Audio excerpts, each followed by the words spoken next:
भाजपा के राष्ट्रीय अध्यक्ष ने ये तो भाषण की बात हुई। वाह, क्या कह रहे, 125 करोड़ के हिंदुस्तान की गरीबी को ठग लिया तुमने और ये तुम्हारा मजाक।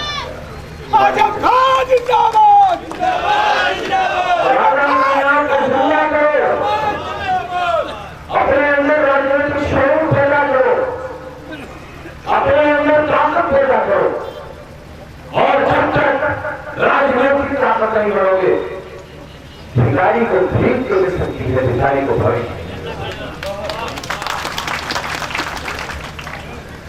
अपने ख्वाब शर्मिंदाएं तालीम करने का तरीका खुद तय करो। राजनीतिक दल तुम्हारी ताकत के आगे झुकते हैं, दूसरी ताकत तैयार करो। कोई हथियार हाथ में मत लो, किसी परदेशी की बात मत मानो। वो तुम्हारे लिए नहीं आ रहा है, वो तुम्हें बर्बाद करने आ रहा है। वो भाजपा की मदद के लिए आ रहा है, जिस तरह उसने महाराष्ट्र में भाजपा की मदद की। वो तुम्हारी ताकत को तोड़कर तुम्हें कमजोर करके भारतीय जनता पार्टी की उत्तर प्रदेश में सरकार बनवाना चाहता है। वो बिहार में भी भाजपा की सरकार बनाना चाहता है। वो जानता है कि जहां का वो रहने वाला है वहां उसके मात्र 4 MLA है, 4 देश की तब्दील बदलने निकला है। हाँ, बदल जाएगी तब्दील, देश भारतीय जनता पार्टी के हाथ में हमेशा के लिए गलत रहेगा।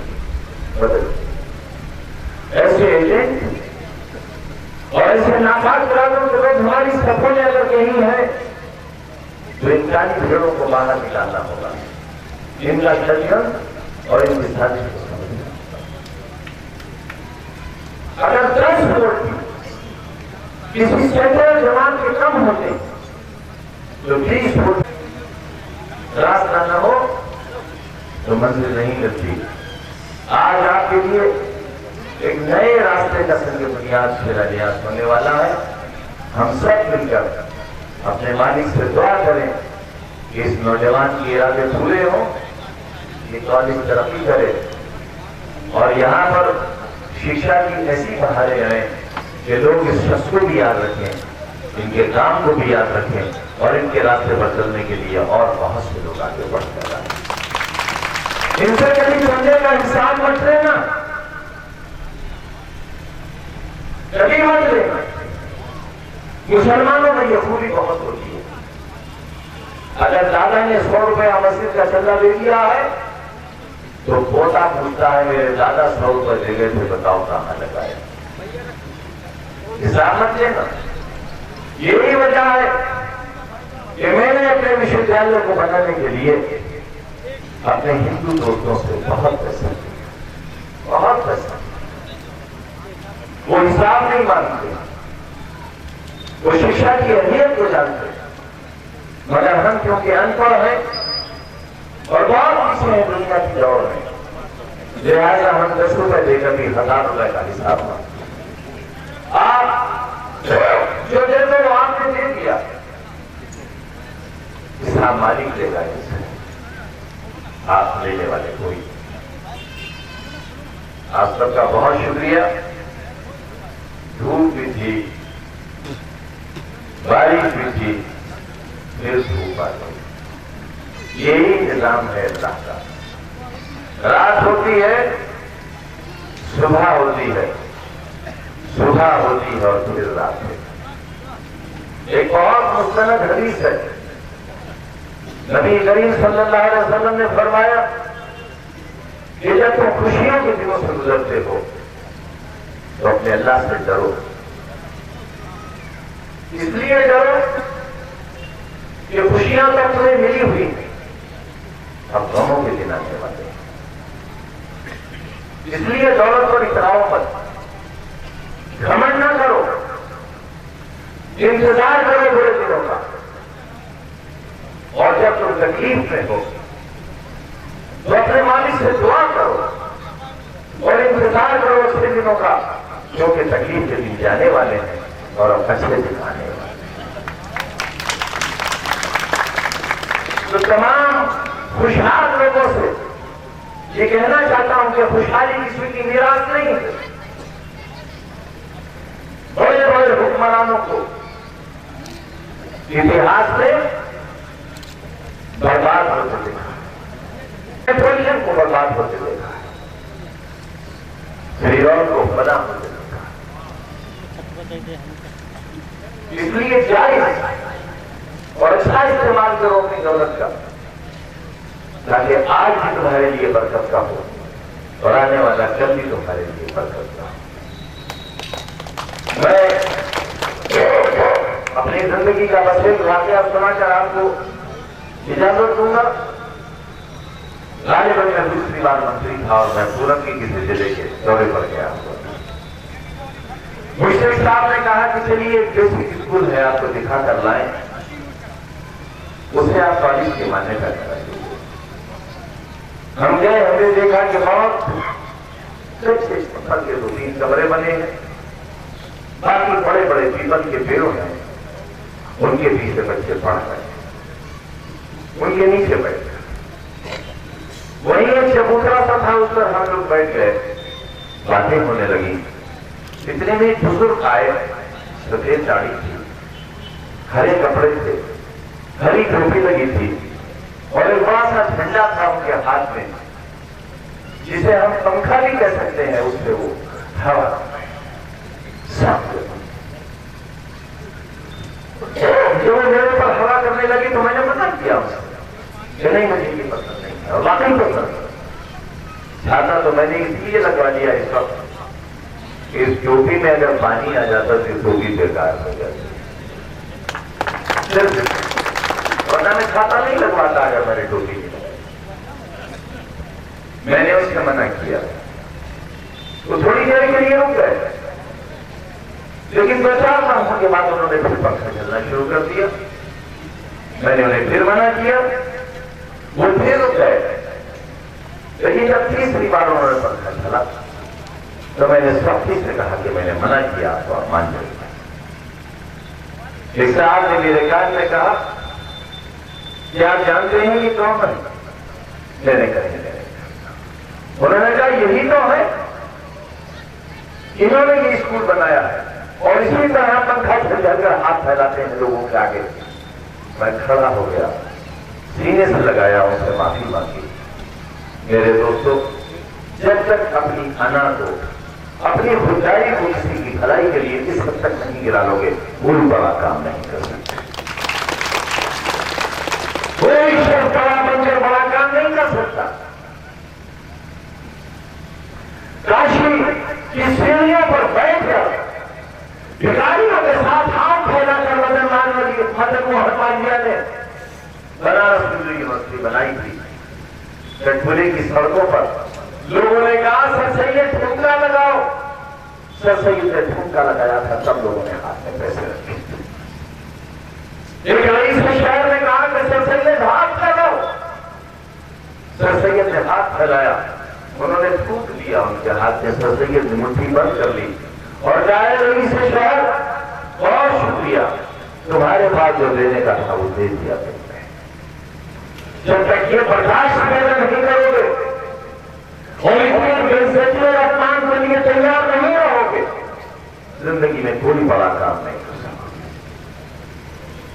बड़ा काम करने के लिए बड़े की हर छोटी से छोटी हरकत के लिए तैयार है। फिर देखना कैसे गुल खिलेंगे, कैसी बहारें आएंगी और अल्लाह ताला आपको कैसे कैसे मदद करेगा। आप सबका बहुत बहुत शुक्रिया। एक अच्छे कल की ख्वाहिश के साथ, दुआओं के साथ बहुत बहुत इनायत आपकी, बहुत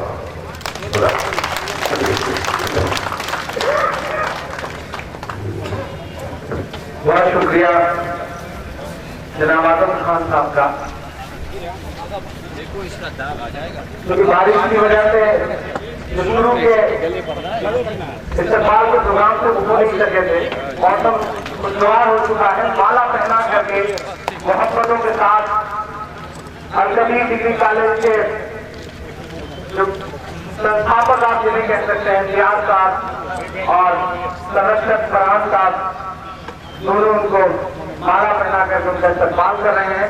मुझे भेंट करना है यहाँ निशानी के तौर पर कि आप इस जमीन पर आए थे और इसका लाभ आने वाले वक्त में 4 से 10 साल बाद जब फिर इसका लाभ आएंगे यहाँ पर तो निजाम बदला हुआ होगा, तब शायद ये इलाका पहचान नहीं पाएगा।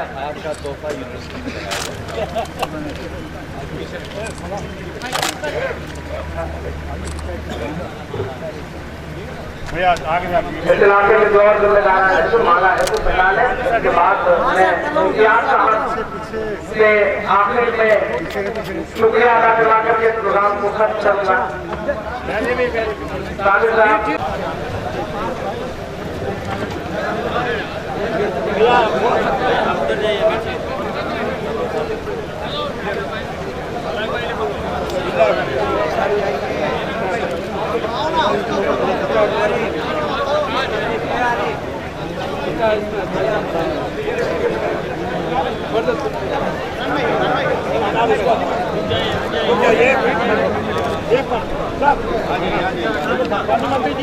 आराम करिए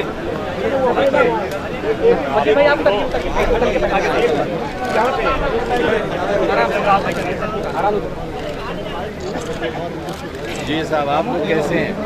ठीक है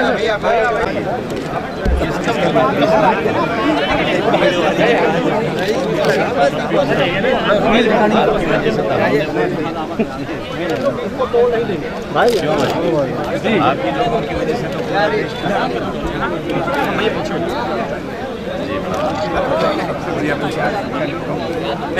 तो यार मेरे ख्याल से ये आज़ाद हिंदुस्तान का पहला मौका है। ये आज़ाद हिंदुस्तान का पहला मौका है। बस लेटर नहीं है भैया, बस हो जाए प्लीज, हाथ जोड़े। जब किसी मूवमेंट को चलाने वाले लोगों की बात सरकार पूरी तरह उनके साथ है और सरकार ये आश्वस्त कर रही है कि बावजूद इसके हाई कोर्ट का फैसला सुप्रीम कोर्ट में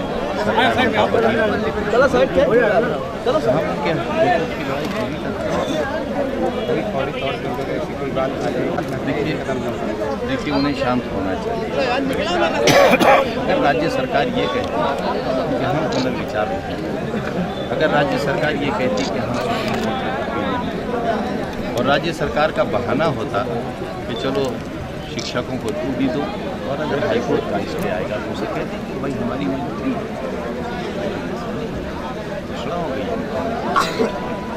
शिक्षा मंत्री हम भी बराबर करते हैं, सुप्रीम कोर्ट आएंगे। बिहार को ऐसे आए हुए हैं, उनको किस नजर से देखते हैं? किस नज़र से देखते हैं कि भाजपा के एजेंट के तौर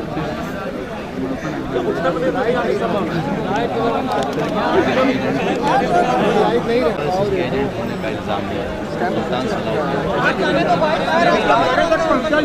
सबको मालूम है कि महाराष्ट्र की असेंबली से इनके विधायक और वादाओं की किया था कि भाजपा के लिए वो आ रहे हैं। उन्हें मुबारक हो। अगर वाकई उन्हें अपने वालिद के जज्बात का एहतराम है तो उन्हें पूरे समाज से, कमज़ोर लोगों से, अक़लियतों से, ख़ास तौर से मुसलमानों से माफ़ी मांगनी चाहिए कि जो कुछ उन्होंने किया है बुरा था और आइंदा वैसा बुरा नहीं करेंगे। अपने राजनीतिक लाभ के लिए या किसी और लाभ के लिए इस हद तक गिर जाना ठीक। मैं भी तो मन की बात कर रहा हूँ कि तुम्हें 20 लाख रुपए अभी तक नहीं आया और तुमने इतनी वकालत करी है हक की। तो मन की बात कहो ना, कहीं ना कहीं कहो कि अल कबीर पर बैन लगाएं। देश में 80% वध के कारखाने जानवरों के अल कबीर के हैं। तो मन की बात कर रहे हैं, जो उनके बहुत ही परम मित्र हैं, अडानी की तरह। जो मन की बात कर रहे हैं, चुनाव प्रभावित होगा बिहार का, उसको लेकर क्या स्टेप है? करो मदद। चलो मंत्री जी, आपका धारा सिंह चलो भाई, आगे बढ़ो।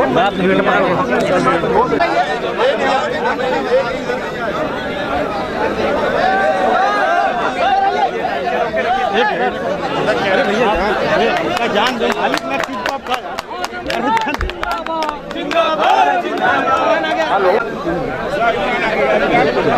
गाड़ी के पास बैरिकेड मत तोड़िए।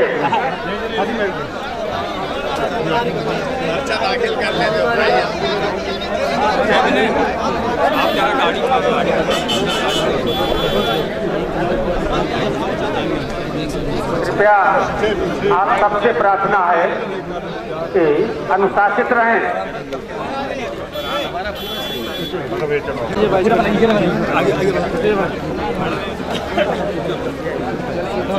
भैया जगह दे दिए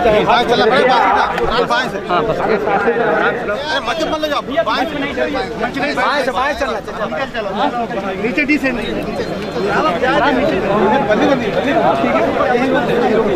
बता देना भैया है रोक दो